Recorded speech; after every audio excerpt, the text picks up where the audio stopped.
Pessoal, e aí? Tudo bem com vocês? Olha eu aqui de novo para mais uma matéria juntamente com vocês. Toda vez eu penso que é a última, né? Vocês devem até estar enjoados de mim já.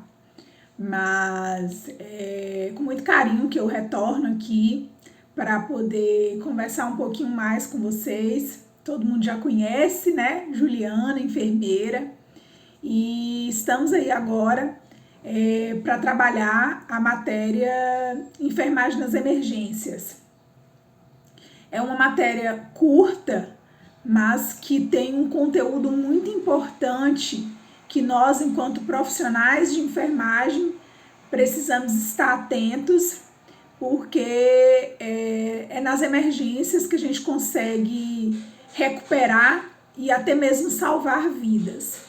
Então, é uma matéria de extrema importância que merece a dedicação de vocês, o empenho, e vale muito a pena, né, intensificar nos estudos. Tem gente que gosta de emergência, tem gente que não gosta de emergência, então é uma coisa muito pessoal, muito individual, mas é importante que nós, enquanto profissionais de enfermagem, entendamos e saibamos como enfrentar, né, as situações de urgência e emergência. Falando um pouquinho para vocês a definição de urgência e emergência. É importante que a gente consiga identificar e diferenciar um do outro.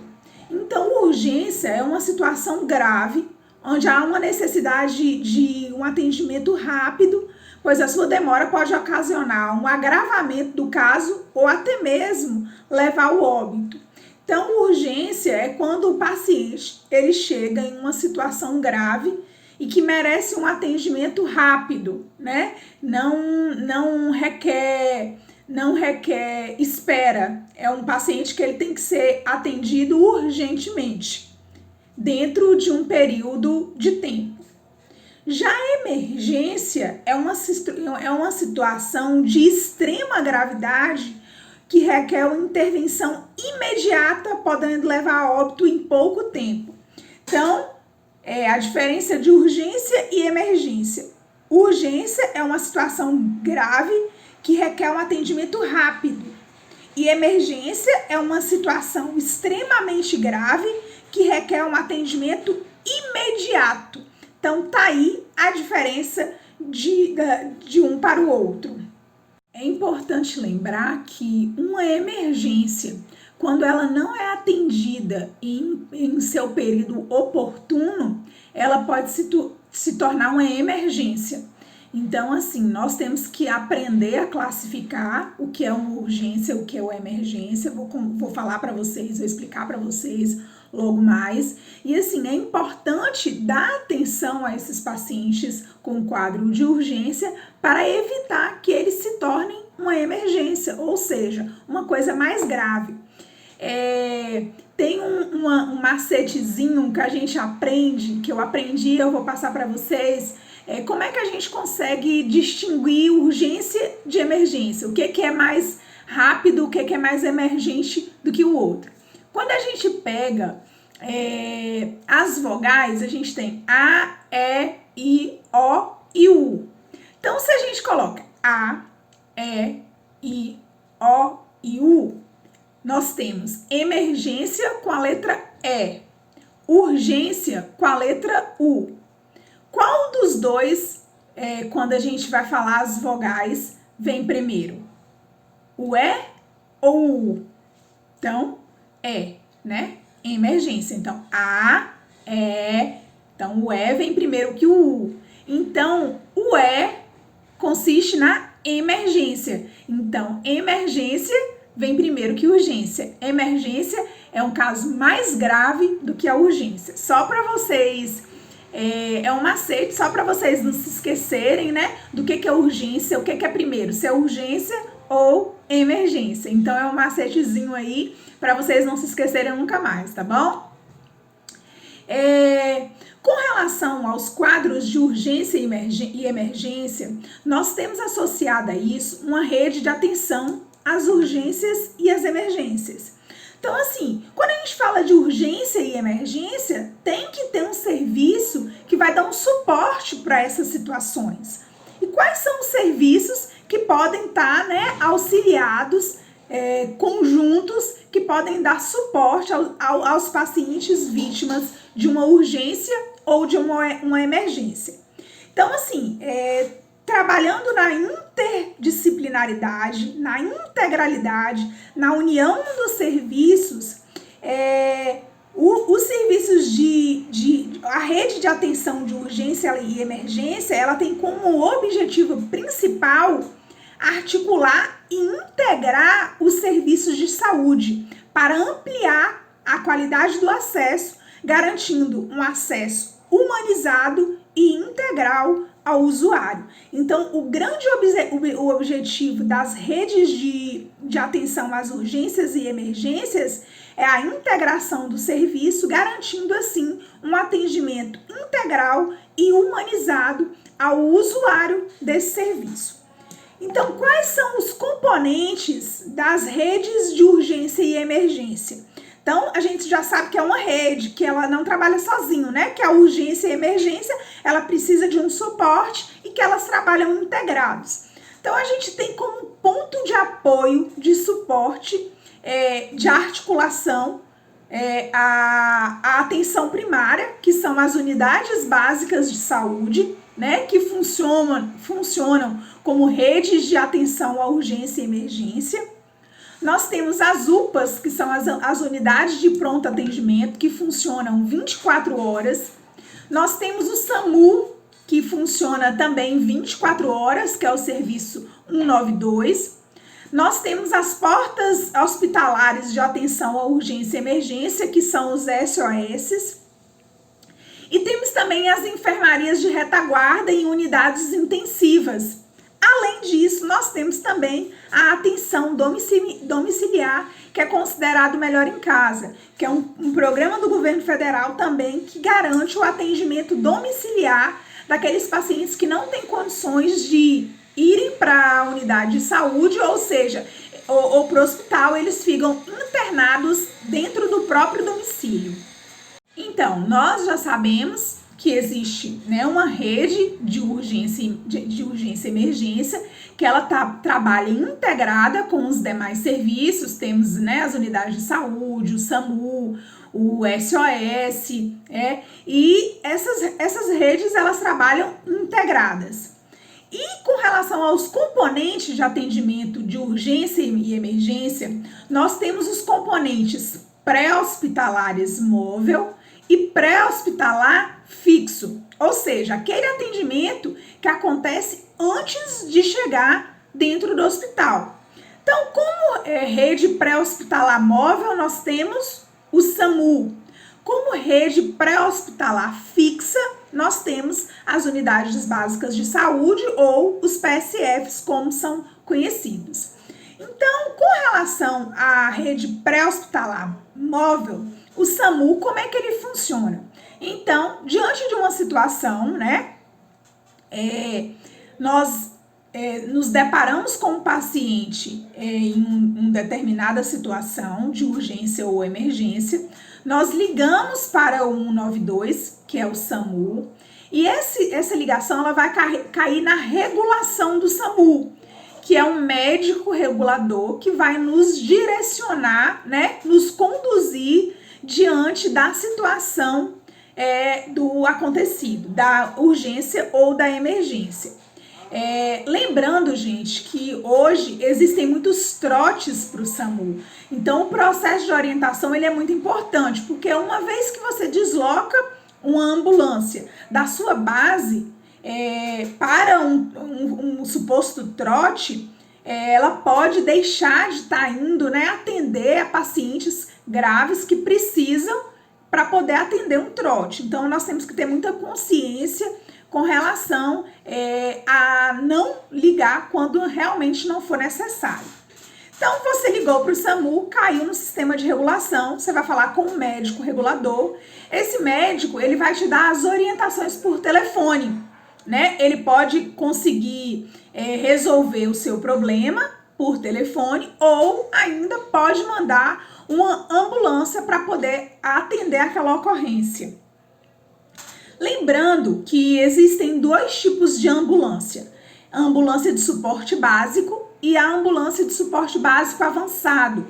Na ambulância de suporte básico, nós temos o técnico de enfermagem e o condutor. E esse suporte básico, ele vai atender as baixas complexibilidades com vítimas menos graves.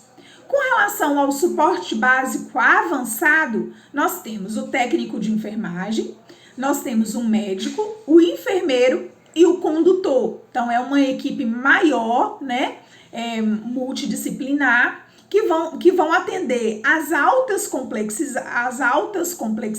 complexidades, urgências e emergências mais graves e vítimas bem graves. Então é importante que a gente saiba que a ambulância, existem dois tipos: o suporte básico e o suporte básico avançado. Hoje no nosso município, por exemplo, nós temos uma ambulância de suporte básico, que é apenas um técnico de enfermagem ou enfermeiro e o condutor. Existem situações, por exemplo, o paciente, o SAMU, ele faz o primeiro atendimento, por exemplo, da entrada no hospital, e a partir daí, se for uma situação mais grave, que for preciso regular para um município maior, né, com suporte maior, pode-se acionar também a ambulância de suporte avançado para poder fazer o transporte desse paciente. Então, nós falamos do componente pré-hospitalar móvel. Móvel é aquele que se movimenta, que circula.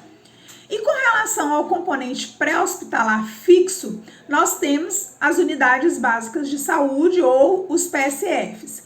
Então, quando o PSF ele recebe um caso de urgência e emergência, nós temos que ali dentro ter o suporte necessário para poder estabilizar aquele paciente e a partir daí encaminhar aquele paciente para o local adequado, que é, no caso, a rede hospitalar. Então, mesmo em uma unidade básica de saúde que atende atenção primária, nós temos que ter ali dentro, né, o suporte necessário, o suporte básico necessário para atender uma urgência e uma emergência. Então, os mesmos profissionais, médico, enfermeiro, técnico de enfermagem, que trabalha dentro de uma unidade de saúde, ele tem que ter noções básicas de urgência e emergência para, caso necessário, entrar em ação para poder estabilizar um paciente que ali deu entrada.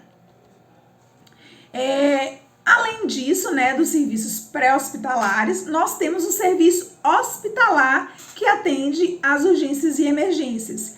Então, os hospitais, eles são partes do componente de atendimento da urgência e emergência e ele tem como objetivo realizar um atendimento imediato das urgências e emergências e realizar um atendimento ininterrupto, ou seja, um paciente que ele precisa ficar hospitalizado, né, por mais de 24 horas, é um paciente que ele vai estar sendo monitorado e, a partir daí, sendo avaliado com relação aos riscos de agravamento.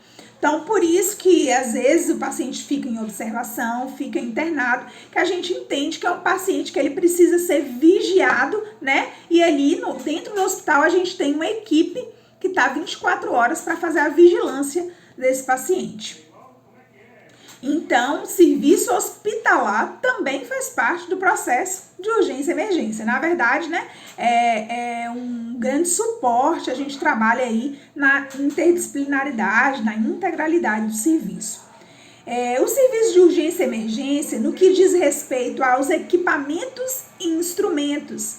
Gente, o equipamento, ele tem uma importância muito grande na urgência e emergência. Eu digo equipamentos e instrumentos, viu? De utilização. Por quê? Às vezes, né, na grande maioria das vezes, inclusive, um equipamento, um instrumento, ele é capaz de salvar a vida de um paciente, né? Então, assim, durante o manuseio, né, com os equipamentos, é muito importante manter as instruções escritas do uso e manutenção daquele equipamento, porque às vezes o profissional ele tá ali, ou no SAMU, ou na unidade básica de saúde, ou no hospital, ele se depara com o equipamento, ele não sabe nem utilizar. Então, o que adianta você ter um instrumento e você não saber utilizar? Então, assim, chegou no serviço, né? Você tá sendo admitido no serviço, então você precisa ter instruções de todo o aparato de equipamentos que funciona naquela unidade, para que você se interaja e saiba manusear. Porque em uma situação de emergência, de urgência, você não vai ter tempo para ler qual é as instruções, como é que funciona. Então, durante o processo, né, de admissão, é importante que você saiba a funcionalidade. Será que aquele equipamento está, né, realmente com a manutenção adequada? Então, é importante, principalmente nós, profissionais, né, de enfermagem, estejamos sempre atentos com relação a isso. Eu sempre oriento a equipe, sempre olhar, verificar a validade da manutenção, a validade do equipamento, para na hora da situação de urgência, emergência, a gente não se deparar com uma situação que a gente não esperava, né? De um equipamento que não está, que está faltando alguma peça. Então, é sempre importante ver se a pilha está funcionando, ver se é ligado na tomada ou bateria, ver se está funcionando adequadamente, para evitar intercorrências na hora das urgências e emergências. É importante assegurar a integralidade, né, do equipamento utilizado na prática diária. Então, sempre fazer a limpeza adequada, a higiene adequada daquele material, né? Sempre mantendo a integralidade dele. Sempre registrar a realização das manutenções. Existem equipamentos que têm manutenções preventivas. É importante fazer a manutenção daquele aparelho. Porque assim, às vezes a gente compra um aparelho e acha que comprou, pronto, é suficiente. Não, aquele aparelho ele precisa passar por uma manutenção preventiva, de quanto em quanto tempo, é de 6 em 6 meses, é anual. Então é importante sempre sinalizar naquele aparelho qual o último período da manutenção e orientar, né, a coordenação, a gerência, que aquele aparelho já chegou no período que ele precisa voltar para a manutenção. Então cabe a nós, profissionais de enfermagem, estarmos atentos a isso também. Né? Além de atender a urgência e emergência, nós temos que estar atentos a essas situações que envolvem os equipamentos e instrumentos. Estar sempre atentos com relação a medicamentos, aos materiais utilizados, às normas de vigilância, atentos ao vencimento dos medicamentos. Às vezes você está com um carrinho de emergência ali, por exemplo, com medicamento, o medicamento ele é pouco utilizado. Você tem que fazer uma avaliação mensal daquele medicamento que está dentro daquele carrinho, porque como ele é pouco utilizado, às vezes ele pode vencer ali dentro e você nem se deu conta. Então é importante sempre estar olhando. Às vezes a gente está ali num setor e está tranquilo, né? Então vai procurar um serviço, porque eu costumo dizer que só não acha trabalho no setor quem não quer. Né? Às vezes a gente fica lá sentada, de pernas pro ar, não tem nada para fazer. Sempre tem alguma coisa para fazer. A enfermagem, gente, ela é uma coisa muito dinâmica. Então, sempre tem alguma coisa para fazer. O carrinho de emergência, por exemplo. Quantas vezes o enfermeiro ou o técnico de enfermagem abriu um carrinho de emergência para verificar como é que tá, né? Com relação à validade desses medicamentos, porque na hora que você mais precisa, você vai ali pegar a medicação tá vencida. E aí? Você perdeu tempo. Então é importante estar sempre atento com relação à validade dos equipamentos, a validade do material esterilizado daquele setor, a validade dos medicamentos daquele setor, estar sempre corrigindo para evitar futuras surpresas. Vamos aí com relação aos equipamentos e instrumentos. E é importante também, gente, que a gente fale um pouquinho dos procedimentos na urgência e emergência, né? Então, assim, é de fundamental importância realizar um atendimento integral, interdisciplinar naquele serviço. Porque, assim, às vezes é um paciente que chega no serviço, teve um traumatismo, né? Bateu e caiu e bateu com a cabeça. Então, é importante que a gente faça um atendimento interdisciplinar. Solicite os outros profissionais, bateu com a cabeça, será que pode ter tido um traumatismo? Será que o neurologista precisa vir avaliar? Será que o psicólogo precisa avaliar? A avaliação do enfermeiro? Então, a gente trabalha com uma equipe multiprofissional, interdisciplinar. Então, é importante fazer esse atendimento integral desse paciente. Outra coisa é fazer o atendimento baseado na classificação de risco.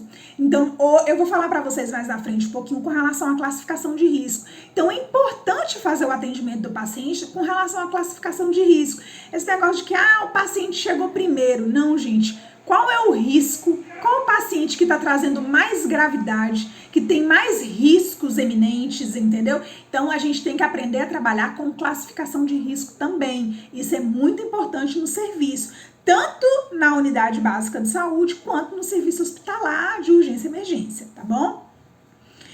Realizar ações de vigilância, como eu já falei com você, com relação à verificação dos medicamentos, verificação da validade dos materiais, isso é muito importante. E também, outra coisa, lembrar que o paciente que ele foi admitido no serviço, ele tem que ser avaliado em todos os turnos. Então, ele tem que ter um profissional ali vigilante a ele, né? A dependendo da gravidade do paciente. Então, observar a verificação dos sinais vitais, sempre estar indo no leito do paciente para verificar qual é a condição que aquele paciente se encontra. Porque, às vezes, a gente recebe um paciente no nosso setor e aí vai lá uma única vez e esquece. Ou tem profissional, inclusive, que nem vai, nem visita, nem sabe o que está acontecendo com o paciente. Então, é importante, gente, a verificação do sinal vital, ela é vital para controlar, para garantir a manutenção e a resposta positiva do paciente no setor, tá bom? Então, fiquem bem atentos com relação a isso. É importante que vocês façam a diferença, não sejam mais um técnico de enfermagem no mercado de trabalho. Então, esse é o recado que eu deixo para vocês com relação a fazer realmente a diferença na vida do paciente, do cliente, da pessoa que procurou o serviço. Porque se ele procurou, ele precisa de ajuda em alguma coisa, tá bom? Outra coisa que eu vou falar e vou explicar para vocês agora é com relação à classificação de risco. Eu falei com vocês lá que esse negócio de chegar primeiro não é suficiente, né? Chegou primeiro, cheguei primeiro, eu vou ser atendido primeiro. Então, é importante que a gente faça uma classificação de risco. Como é que acontece essa classificação de risco? Então, a classificação de risco, ela é definida como a identificação do paciente que são prioritários para o atendimento nas unidades de pronto atendimento. Ela vai trabalhar de acordo com o potencial de risco que esse paciente sofre, com relação ao agravo de saúde e o grau de sofrimento que o mesmo se encontra. Isso é feito através de uma escuta qualificada e uma tomada de decisão baseada em protocolos. Então, a escuta, gente, ela é qualificada. Não é só o paciente chegou e você perguntou, vai passar pelo médico? Eu vou, pronto, acabou. Não.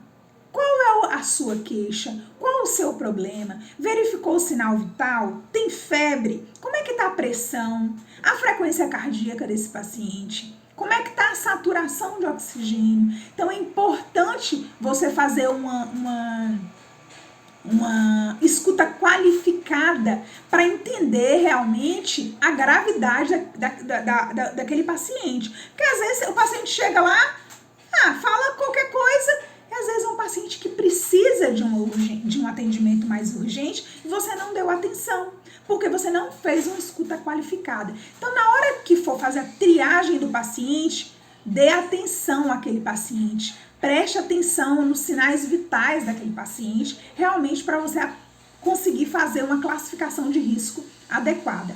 Então, o profissional de enfermagem que estiver realizando a classificação de risco, ele deve ter uma capacidade de raciocínio e julgamento clínico para classificar o paciente. Então, isso é muito importante. Lógico que vocês estão começando agora, e isso é com o tempo, com a prática, vocês vão percebendo, né? Que às vezes tem paciente que chega para você, queixa que tá morrendo e que tô sentindo isso, e que quando você vai ver, realmente não é nada mais grave, mas ele tá fazendo aquele teatro para ser atendido primeiro. Então, aí é importante que o profissional de enfermagem, ele tenha uma capacidade de julgamento clínico adequado para entender que aquilo ali é um vulgo piti, que a gente está chamando, né? Que é a gente chama de distúrbio neurovegetativo do paciente. Então, é importante que você faça a classificação, porque às vezes você vai deixar de atender um paciente que realmente é uma emergência para atender um paciente que está passando por um distúrbio neurovegetativo. Deixa de ser um atendimento? Não, gente, mas é um atendimento que não é tão urgente, não é tão grave, tá bom?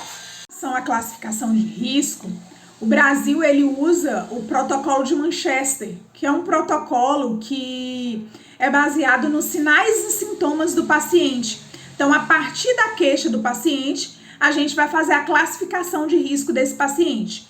Então, o profissional ele segue o fluxo que vão orientar a coleta e a análise das informações, definindo assim a prioridade clínica do paciente durante aquele atendimento. E para isso a gente precisa de recursos materiais. Primeira coisa, a gente precisa de uma sala, né, de atendimento para fazer a classificação de risco.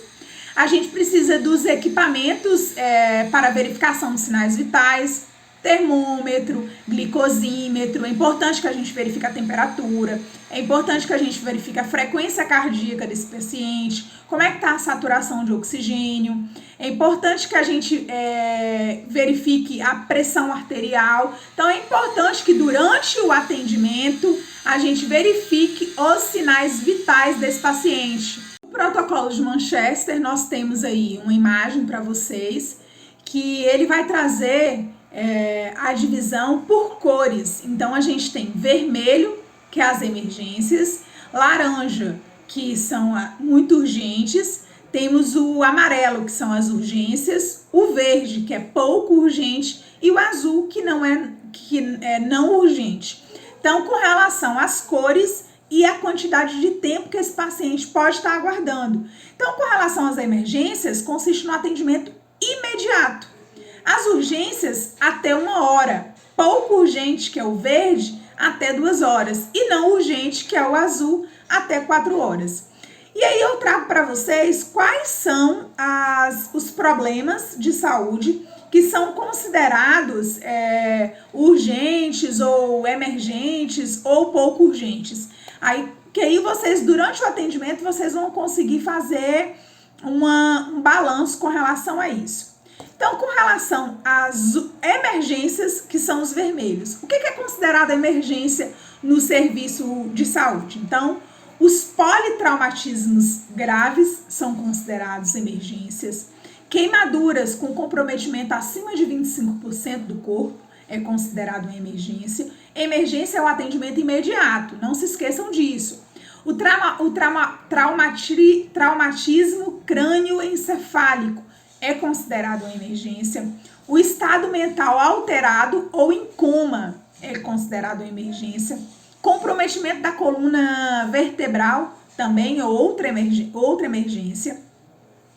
O desconforto respiratório grave é um sinal clássico de emergência. O dor no peito com falta de ar ou cianose, que é os dedos arroxeados. Perfuração do peito, do abdômen, do coração. Todas essas características, todos esses quadros clínicos são considerados emergências. As crises convulsivas também é emergência. A intoxicação exógenas ou tentativas de suicídio são quadros de urgência. Parada cardiorrespiratória e as hemorragias não controladas também são consideradas emergências. Então, tá aí alguns quadros clínicos que a gente considera emergência e que consiste no atendimento imediato.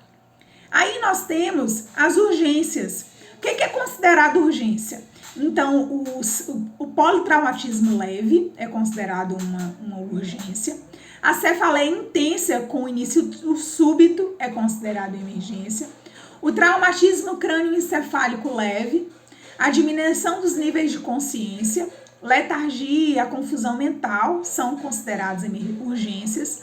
As convulsões nas últimas 24 horas, quadro de urgência. E a dor torácica intensa, além dos desmaios. Esses são quadros clínicos considerados urgentes. Com relação aos quadros pouco urgentes, que é o verde, então nós temos idade superior a 60 anos, né? que é o quadro verde, é pouco urgente, a não ser que ele chegue com um quadro que eu já falei anteriormente, dentro de uma urgência ou emergência. Os deficientes físicos, temos o retorno com período inferior a 24 horas, devido à não melhora do quadro, né? O paciente já veio, ele é considerado não urgente. A impossibilidade de deambulação, asma fora de crise, é pouco urgente.